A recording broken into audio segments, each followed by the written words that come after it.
Nur Alfia Ahda.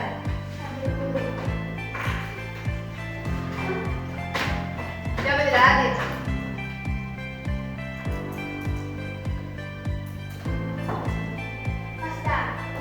Kenapa tidak hadir, Rek?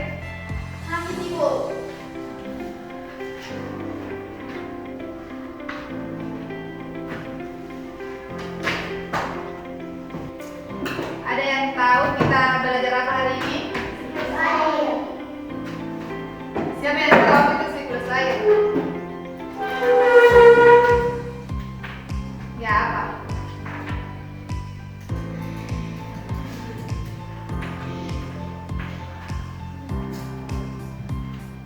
Baik, adapun tujuan pembelajaran kita pada hari ini yaitu siswa mampu menyebutkan tahapan-tahapan siklus air yang terdapat pada diorama siklus air.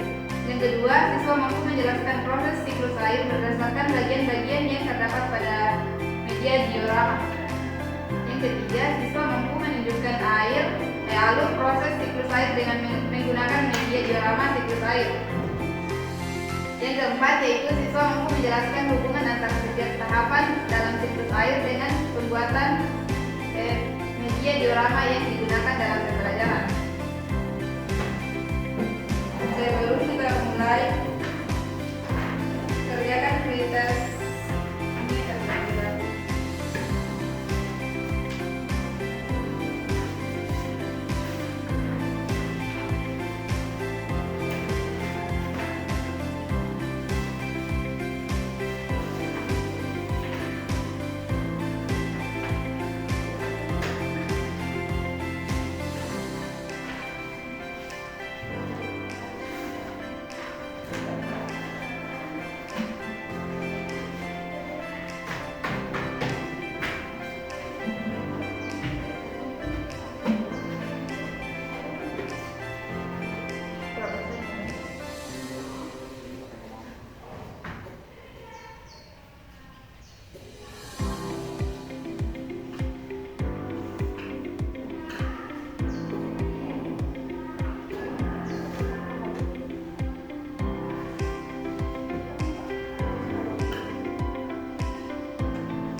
Nah, siklus air merupakan proses perputaran air yang terjadi secara terus-menerus di alam, dari permukaan bumi ke atmosfer dan kembali lagi ke bumi. Siklus air terjadi karena adanya panas matahari yang menyebabkan air di permukaan bumi menguap kemudian membentuk awan dan akhirnya turun kembali ke bumi dalam bentuk hujan. Proses ini berlangsung secara berulang sehingga menjaga ketersediaan air di bumi. Nah, di sini ada evaporasi. Evaporasi adalah proses perubahan air dari bentuk cair menjadi uap air akibat panas matahari. Penguapan dapat terjadi pada air laut, sungai, danau maupun genangan air di permukaan bumi. Terus ke kondensasi, ke transpirasi.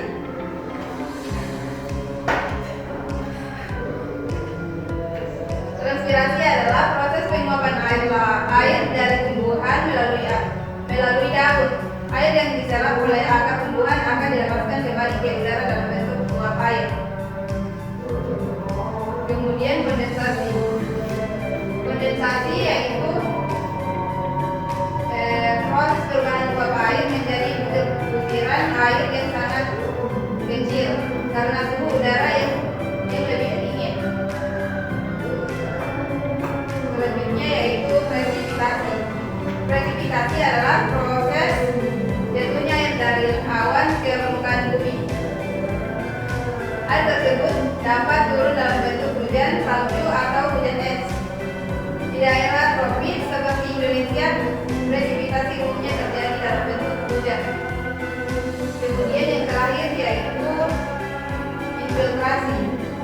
Air hujan yang jatuh ke bumi sebagian akan meresap ke dalam tanah yang disebut infiltrasi. Sebagian lainnya akan mengalir di permukaan tanah menuju sungai, danau, atau laut yang disebut aliran permukaan.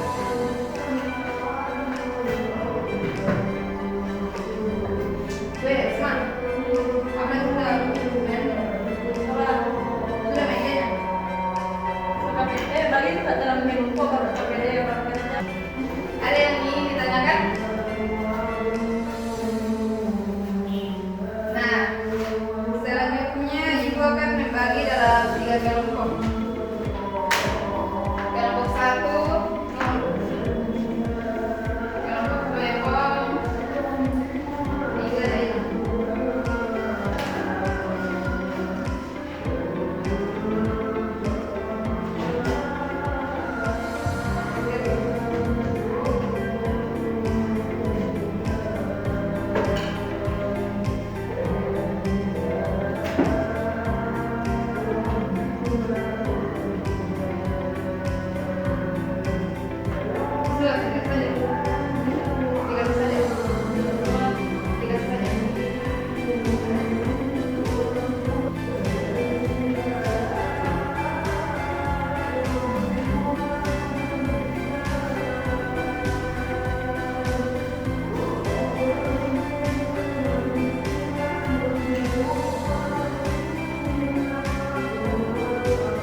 Bisa 1.000?